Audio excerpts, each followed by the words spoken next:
प्रिय विद्यार्थियों, आज हम लेखक निर्मल वर्मा का परिचय प्राप्त करने जा रहे हैं। आज हम लेखक निर्मल वर्मा का परिचय प्राप्त करते हुए इनके व्यक्तित्व और इनके कृतित्व की जानकारी प्राप्त करेंगे। लेखक निर्मल वर्मा का जन्म सन 1929 ईस्वी में हुआ। आपका जन्म शिमला, हिमाचल प्रदेश में हुआ। आइए लेखक निर्मल वर्मा का बिंदुवार परिचय प्राप्त कर लेते हैं। लेखक निर्मल वर्मा का जन्म सन 1929 ईस्वी में हुआ। आपका जन्म शिमला, हिमाचल प्रदेश में हुआ। शिमला, हिमाचल प्रदेश में लेखक निर्मल वर्मा का जन्म सन 1929 ईस्वी में हुआ। उन्होंने दिल्ली विश्वविद्यालय के सेंट स्टीफेंस कॉलेज से इतिहास में एमए किया और उसके पश्चात अध्यापन कार्य करने लगे। आपने इतिहास में एमए तक शिक्षा प्राप्त की। आपने दिल्ली विश्वविद्यालय के सेंट स्टीफेंस कॉलेज से इतिहास में एमए किया और उसके पश्चात आपने अध्यापन कार्य प्रारंभ कर दिया। चेकोस्लोवाकिया के प्राच्य विद्या संस्थान प्राग चेकोस्लोवाकिया के प्राच्य विद्या संस्थान प्राग के निमंत्रण पर सन 1959 ईस्वी में आप वहां पर गए और चेक उपन्यासों तथा कहानियों का हिंदी अनुवाद किया। आप चेकोस्लोवाकिया गए। चेकोस्लोवाकिया के प्राच्य विद्या संस्थान प्राग के निमंत्रण पर आप सन 1959 ईस्वी में वहां पर गए और आपने वहां पर चेक उपन्यासों और कहानियों का हिंदी भाषा में अनुवाद किया। निर्मल वर्मा को हिंदी के समान ही अंग्रेजी पर भी अधिकार प्राप्त था। जैसा कि आप हिंदी भाषा में भी निष्णांत विद्वान हैं और इसी प्रकार से अंग्रेजी में भी आपको पूरी तरह से विशेषज्ञता हासिल है। आप हिंदी भाषा पर और अंग्रेजी भाषा पर पूरा अधिकार रखते हैं। उन्होंने टाइम्स ऑफ इंडिया तथा हिंदुस्तान टाइम्स के लिए यूरोप की सांस्कृतिक एवं राजनैतिक समस्याओं पर अनेक लेख और रिपोर्टाज लिखे हैं। आपने यूरोप की सांस्कृतिक एवं राजनीतिक समस्याओं पर अनेक लेख लिखे। ये जो लेख हैं ये आपने टाइम्स ऑफ इंडिया तथा हिंदुस्तान टाइम्स के लिए लिखे। हिंदुस्तान टाइम्स के लिए और टाइम्स ऑफ इंडिया के लिए आपने यूरोप की सांस्कृतिक एवं राजनीतिक समस्याओं पर अनेक लेख लिखे और रिपोर्टाज भी आपने लिखे जो उनके निबंध संग्रहों में संकलित किए गए हैं।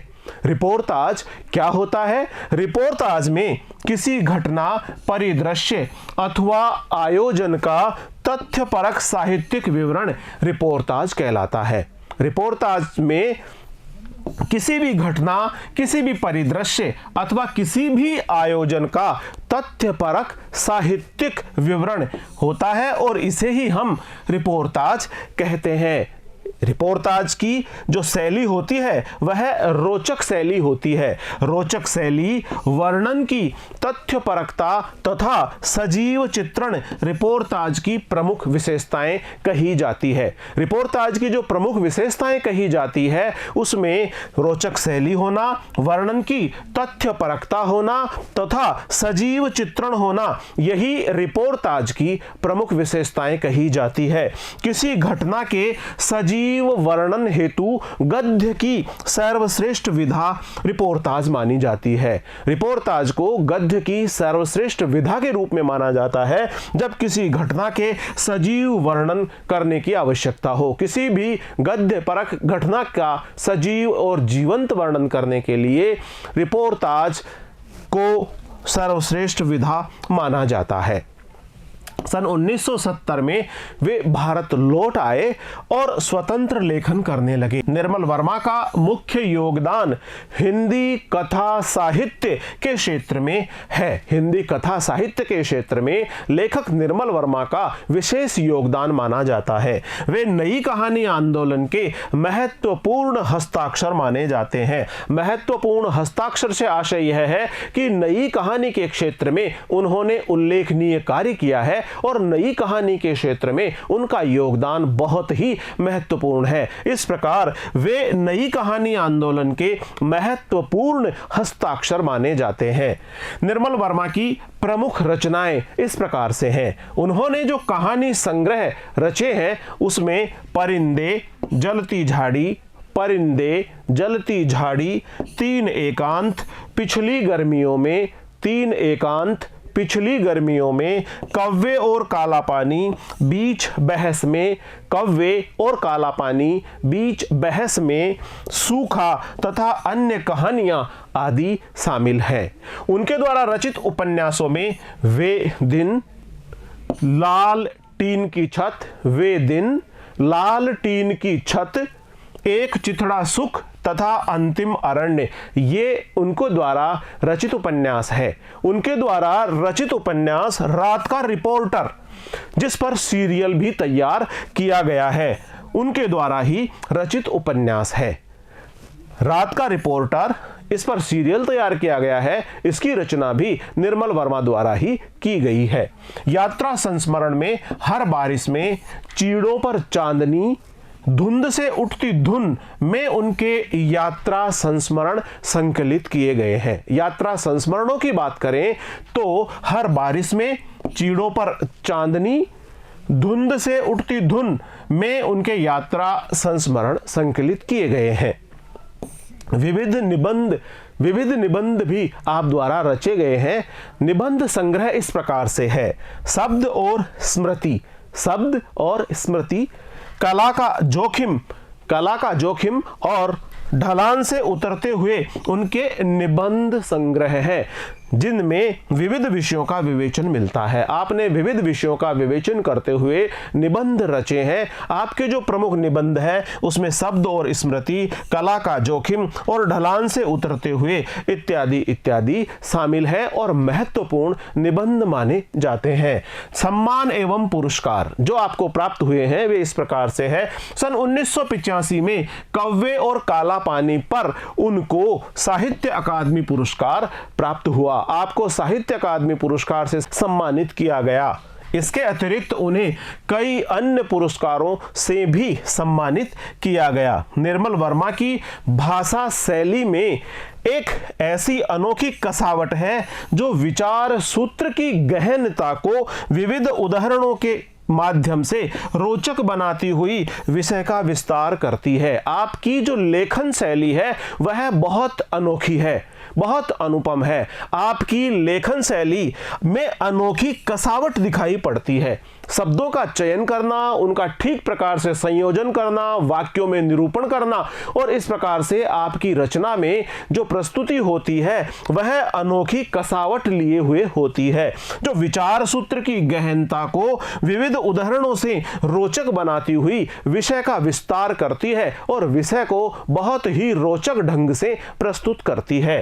शब्द चयन में जटिलता न होते हुए भी, यानी आपने जिन शब्दों का प्रयोग अपनी रचनाओं में किया है वे शब्द जटिल शब्द नहीं है, वे आम बोलचाल की भाषा के और आम जनजीवन के शब्द हैं। इस प्रकार से शब्द चयन में जटिलता न होते हुए भी उनकी वाक्य रचना में मिश्र और संयुक्त वाक्यों की प्रधानता है। आप सरल वाक्यों के स्थान पर आपने मिश्र वाक्यों में और संयुक्त वाक्यों में अपनी रचनाओं में अपनी बात कही है। स्थान स्थान पर उन्होंने उर्दू और अंग्रेजी के शब्दों का स्वाभाविक प्रयोग किया है।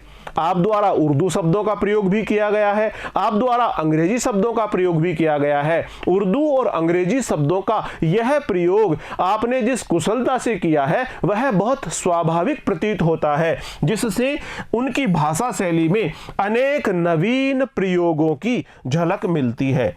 आपका निधन सन 2005 ईस्वी में हुआ। साहित्य की सेवा में संलग्न यह लेखक, यह साहित्यकार सन 2005 तक ही साहित्य की सेवा करता रहा और उसके पश्चात इस भौतिक धरा से आपका संपर्क छूट गया, जहां कोई वापसी नहीं। इस यात्रा वृतांत के बारे में कुछ चर्चा कर लेते हैं। लेखक निर्मल वर्मा द्वारा रचित, साहित्यकार निर्मल वर्मा द्वारा रचित जहां कोई वापसी नहीं यात्रा वृतांत धुंध से उठती धुन संग्रह से लिया गया है। धुंध से उठती धुन यह साहित्यकार निर्मल वर्मा का बहुत ही उल्लेखनीय यात्रा वृतांत है। इससे जहां कोई वापसी नहीं शीर्षक से इस यात्रा वृतांत को हमारी पाठ्य पुस्तक में शामिल किया गया है। उसमें लेखक ने पर्यावरण संबंधी सरोकारों को ही नहीं, विकास के नाम पर पर्यावरण विनाश से उपजी विस्थापन संबंधी मनुष्य की यातना को भी रेखांकित किया है। इस यात्रा वृतांत में लेखक ने पर्यावरण संबंधी सरोकारों को बहुत ही स्पष्ट रूप से अभिव्यक्त किया है।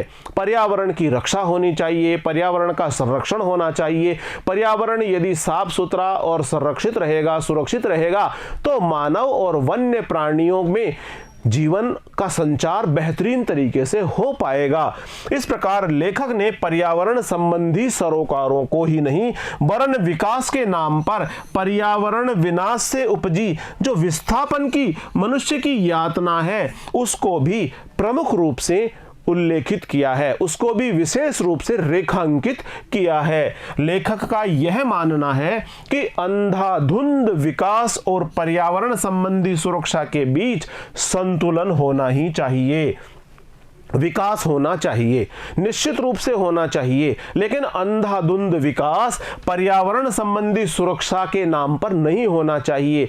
पर्यावरण संबंधी सुरक्षा से समझौता करके अंधाधुंध विकास किया जाना मानवता के हित में कतई नहीं हो सकता। लेखक का यह मानना है कि अंधाधुंध विकास और पर्यावरण संबंधी सुरक्षा के बीच में, दोनों के बीच में संतुलन रहना बहुत ही आवश्यक है। नहीं तो विकास हमेशा विस्थापन और पर्यावरण संबंधी समस्याओं को जन्म देता रहेगा। अगर ऐसा नहीं किया जाएगा तो लेखक का मानना है कि विकास तो होगा, लेकिन इस प्रकार के विकास होने के साथ साथ पर्यावरण संबंधी कई प्रकार की समस्याएं भी उत्पन्न हो जाएगी और मनुष्य के विस्थापित होने का खतरा भी बहुत अधिक मात्रा में बढ़ जाएगा और मनुष्य अपने समाज, संस्कृति और परिवेश से विस्थापित हो जाएगा। मनुष्य अपने समाज से विस्थापित हो जाएगा, अपनी संस्कृति से विस्थापित हो जाएगा और इस प्रकार से वह अपने परिवेश, समाज और संस्कृति से विस्थापित होकर अन्यत्र स्थान पर जाकर के अपनी बसावट करेगा और उसे अपनी संस्कृति की जड़ों को सींचने में पुनः बहुत लंबा समय लग जाएगा और इस प्रकार से मनुष्य अपने समाज, संस्कृति और परिवेश से विस्थापित होकर जीवन जीने के लिए विवश होता रहेगा। कोई भी संस्कृति बनती है, समाज का निर्माण होता है, परिवेश का निर्माण होता है, उसमें बहुत लंबा समय लगता है।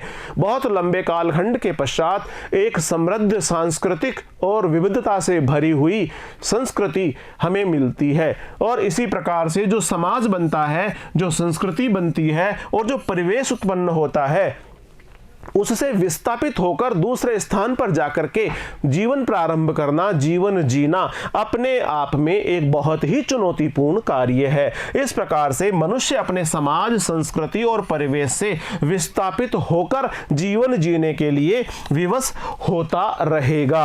औद्योगिक विकास के दौर में आज प्राकृतिक सौंदर्य किस तरह नष्ट होता जा रहा है, इसका मार्मिक चित्रण भी इस पाठ में किया गया है। ये माना जा सकता है कि औद्योगिक विकास हो रहा है, उद्योगों के माध्यम से बहुत सारा उत्पादन हो रहा है, विकास के नाम पर औद्योगिकरण को बढ़ावा दिया जा रहा है, लेकिन दूसरी ओर प्राकृतिक सौंदर्य भी पूरी तरह से समाप्त होता सा दिखाई पड़ रहा है। प्राकृतिक सौंदर्य भी बहुत ही चुनौतीपूर्ण स्थिति में पहुंच चुका है। इस प्रकार औद्योगिक विकास के दौर में आज प्राकृतिक सौंदर्य किस तरह नष्ट होता जा रहा है, इसका मार्मिक चित्रण इस पाठ में किया गया है। यह पाठ विस्थापितों की अनेक समस्याओं का हृदय स्पर्शी चित्र प्रस्तुत करता है।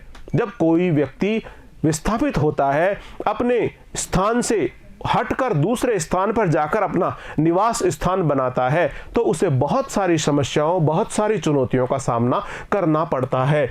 यह पाठ विस्थापितों की अनेक समस्याओं का हृदय स्पर्शी चित्रण प्रस्तुत करता है। बहुत सारी समस्याएं, बहुत सारी चुनौतियों का मुकाबला करने के पश्चात कोई भी व्यक्ति दूसरे स्थान पर अपना जीवन प्रारंभ करता है। इस सत्य को भी उद्घाटित करता है कि आधुनिक औद्योगिकरण की आंधी में सिर्फ मनुष्य ही नहीं उखड़ता, बल्कि उसका परिवेश, संस्कृति और आवास स्थल भी हमेशा के लिए नष्ट हो जाते हैं। जैसे ही आधुनिक औद्योगिकरण की जो आंधी चल रही है, विकास के नाम पर उद्योग धंधों को पनपा करके औद्योगिकरण की जिस आंधी को हम लोग देख रहे हैं, उस आंधी का जो दुष्परिणाम हमारे सामने आ रहा है, वह मनुष्य को उखाड़ रहा है, मनुष्य को विस्थापित कर रहा है। और ऐसा करने से, मनुष्य को उखाड़ने से, मनुष्य को विस्थापित किए जाने से उसका परिवेश, उसकी संस्कृति और उसके आवास स्थल भी हमेशा के लिए बदल जाते हैं। जो उसका पूर्ववत परिवेश था, उसका आवास स्थल था, उसकी संस्कृति थी, उसका पूरी तरह से बदलाव हो जाता है। प्रिय विद्यार्थियों, आज हमने लेखक निर्मल वर्मा का परिचय प्राप्त किया है, इनके व्यक्तित्व और कृतित्व की जानकारी प्राप्त की है। अगले वीडियो में हम लेखक निर्मल वर्मा द्वारा रचित रचना, जिसका शीर्षक है जहां कोई वापसी नहीं, से संबंधित वीडियो लेकर शीघ्र ही आपके समक्ष उपस्थित होंगे। तब तक बहुत बहुत नमस्कार।